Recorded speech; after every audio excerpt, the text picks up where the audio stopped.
This article was first published on November 11, 2017. Rewind to July in Istanbul, and a little-known team from Sweden stand on the brink of history as the clock ticks down on the second leg of their Europa League qualifier against Turkish giants Galatasaray. With 5 minutes remaining, Ostersunds FK chairman Daniel Kindberg rises from his seat and makes his way down the steps of the Turk Telecom Arena to join his players in celebrating a 3-1 aggregate victory, the biggest result in the club's history. Kindberg knew the players would have to handle the final whistle right, just as they had the 180 minutes of football that preceded it. The Gala fans are known across the world for their ferocity and had already shown their displeasure at the impending defeat by a supposedly vastly inferior Swedish opponent. When the referee blew, there were predictable whistles and boos and insults directed at the home side. And then came the applause. I was stunned, Kindberg tells BBC Sport. The Turkish supporters, who had been very hostile at the beginning, rose up and applauded us off the pitch. I asked some of the staff, "What is this?" And they were shocked. Galatasaray were founded in 1905 and they said that never in their history had they applauded a team off. It had never happened before. Our players were fantastic. They were lions, they were brave. These are the proud moments that give us the energy we need to continue when people tell us it is impossible. It is not impossible. Back in 2010, it was a word Kindberg heard a lot when he discussed his plans to turn aside from a sub-Arctic city that had just been relegated to the Swedish fourth tier with average gates of 500 into one of Europe's elite. He doesn't hear it so much these days. To fully understand Ostersunds FK's remarkable rise, we must go back to the beginning, to 7 years ago when the club hit rock bottom. DK, as you know, in 2010 we struggled badly and we were relegated, which wasn't good. I said I couldn't be involved in this and I left. To make a long story short, the players said, "If you don't come back, we quit." So I did something I don't do. I took a decision on emotion and I came back. We sat down and talked, 6, 7 people, put out the emotions and asked ourselves why. Why do we do this? Why are we in the club? We work for free, why do we put in all this effort? What do we want to see? What do we want with our ambitions in football? What is everything about? Through that process we created our values and ambition of where we should be, to be in the elite part of football and play European competitive football in our stadium. People thought we were lunatics. Maybe they were right. I called a friend of mine, Graham Jones, assistant to Roberto Martinez at Swansea, Wigan, Everton and now Belgium, and I was upset. I said to him, "Why can I never find a good manager? They are all lousy. What should I do?" He said to me, "Daniel, the problem is you keep picking the wrong ones." So I asked him to give me some proposals. He called me back in a couple of weeks and said, "I've spoken to people. I know exactly who you should talk to. He is the one, the perfect match." I went over to meet him and, even if I don't want to admit it, Graham and Roberto were right. The man in question was Englishman Graham Potter. A former fullback, he had Birmingham, Stoke, Southampton and West Brom on his playing CV and coaching ideas in his head, but until then nobody willing to offer him the opportunity to put them into practice. I took the decision to stop playing at 30 because I knew the game was going to kick me out at some point. The phone calls from Barcelona and Manchester United weren't exactly coming my way. I did the traditional coaching badges, but didn't feel it was the right way to go, so I did a teaching qualification and ended up with a job at the University of Hull. That started a 5-year period there, making mistakes, developing, learning and working with the people at the university and coaching the students. I thought I needed to test myself in the real world, but I couldn't get any opportunities in England. I'd been out of the game. Then Ostersund came up through a contact, Jones, who put me in touch with the chairman. He had an idea and a philosophy at the club to do something different. Potter agreed to become Ostersunds FK coach in December 2010 and moved to Sweden with his family in January 2011. My wife had built up a business for 10 years and we just had our first child. So in that way it was a big move. It was her leaving her life. It's not as if we were coming to Monte Carlo or a big football place. It was the fourth tier of Swedish football. It was a gamble. It was January, February. It's -25 outside, so there's not so much you can do, getting to know people. Ostersund had just been relegated, so it wasn't in a positive place. People didn't believe in the club and didn't really like the club, if I'm honest. My wife went to the local nursery and she was asked, "What are you doing here?" "My husband's got a job." "Great, what is it?" "Football coach." "You for?" "Ostersund. I'd go home if I were you." Success came quickly. They would win back-to-back promotions in Potter's first 2 seasons at the club, lifting them to the second tier of Swedish football, and the new ethos of the club was cemented. For the first couple of years it was impossible to get people here from the south of Sweden because there was no history, no tradition, no culture. They're not going to come for the snow, as agents used to say. So we had to provide an identity, a football style that was maybe interesting to people and didn't fit into the traditional Swedish culture. We wanted players who had their careers ahead of them or would bring a bit of personality to the club. Jamie Hopcutt was someone we brought in the second year. I knew him from New York City. He was a talented player who wasn't ready to play first-team football in England physically. They were the types we looked for, and then, as we've gone through the levels, it's become a bit easier. But because of where we are, we can never sign the at-the-level player. We can't compete with those terms, and we have to be creative with who we bring to the club and where we look for our players.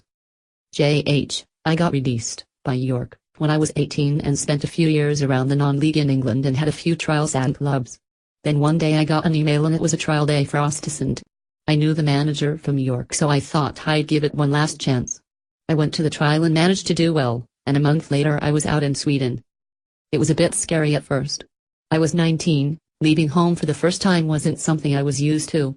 The club wasn't so big, maximum 1,000 people watching, but it soon took off. That first year we got promotion, and after that there was a big change in the love of football over here, and it's grown and grown. Hopcutt helped Ostersunds FK achieve promotion to the Allsvenskan, the Swedish top flight, for the first time in 2016.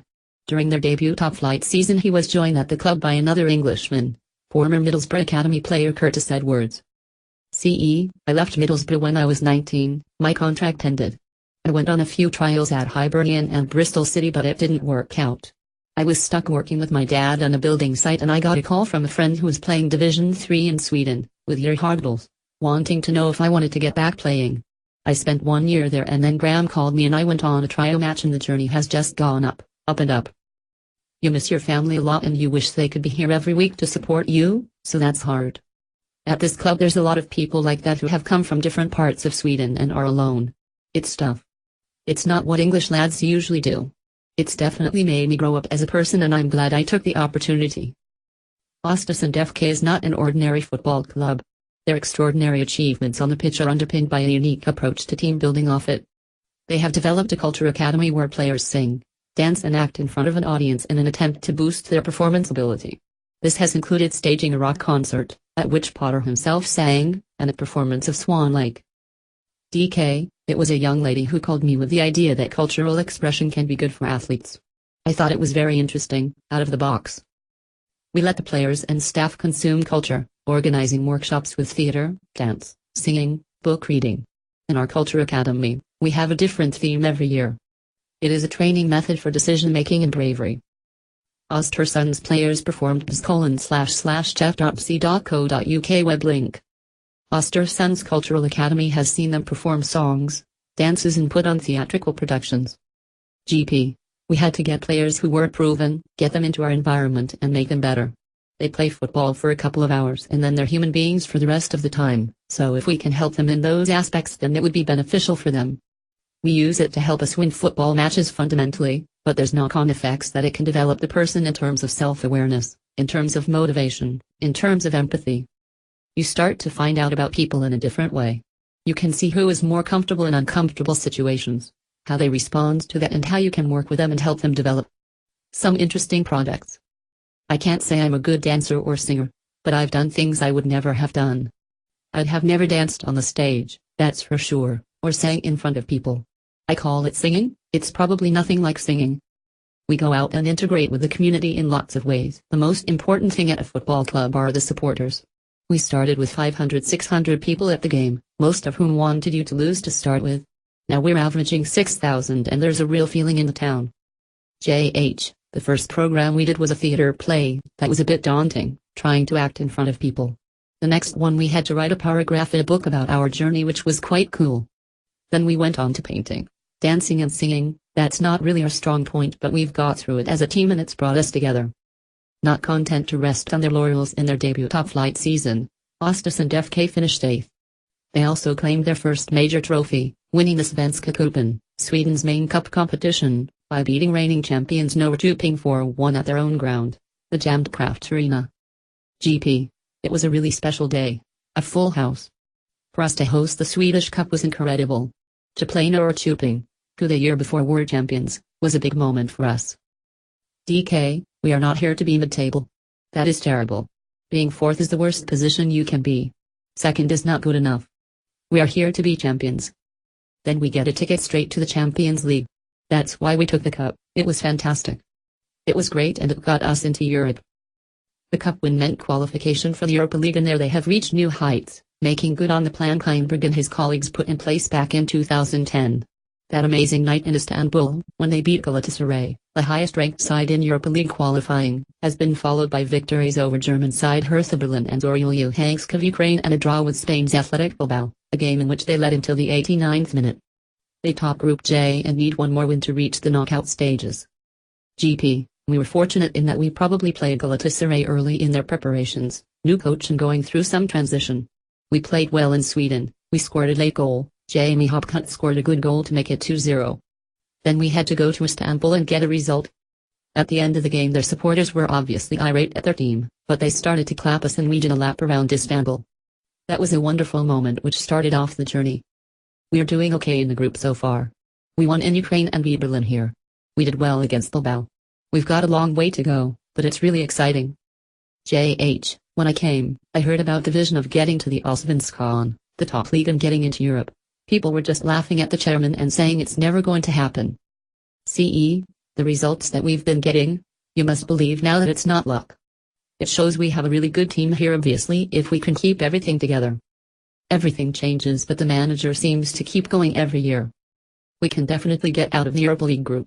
In terms of Champions League, you have to say, why not? You have to keep working and it would be a dream.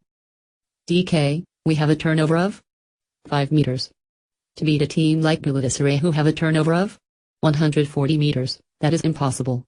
It's 28-29 times the turnover. It's not possible, but it happens in football because we can beat the numbers game. It's not about the money here, it's about the other stuff. It's not about the money, it's about the other stuff. Ostersund FK is not just a remarkable football club, it is a family, one the entire city has now taken to its heart. They are also reaching out to other parts of the world, forging a partnership with Darfur United Football Club, a team made up of players from the Refugee World Cup, which was held in the Swedish city. In addition, each month a percentage of salaries are donated in order to support around 100 students and coaches from Darfur. DK, with these projects we are doing, we think it's important to contribute to the world, to society, to help people. It will make people be stronger as a character, because if you help people and understand how they are, that gives you a lot as a human being. 6.5 years after being advised to go home, Potter and his family have established a happy life in this remote part of Sweden. GP, a lot has happened here. 2 kids have been born here, my eldest is at school. It's a place that will always have a special place in my heart. It's a wonderful place, a wonderful football club and fantastic people, so I'm very fortunate. Regardless of me and my wife, we have to have a family feel, we have to look after each other. We're a tight-knit group because we're here in Ostersund, the next town is 2.5 hours away. You're a footballer for a couple of hours a day, then you've got to be somebody's husband, somebody's friend. You go to the town and you see people wearing Ostersund hats and scarves. You go to a soccer school and you see 60 or 70 kids playing, and before there would have been nothing. People want you to talk about it and you're forced to. Then when you do, you think, now we've done a lot here. 3 promotions, a major trophy, into the Europa League, and we're still competing at the top of Allsvenskan in only our 2nd season, so it's been amazing. When I first came here, the record attendance was 4,000, and that was for motocross, on the snow hills on the pitch. Now there's a real feeling for football,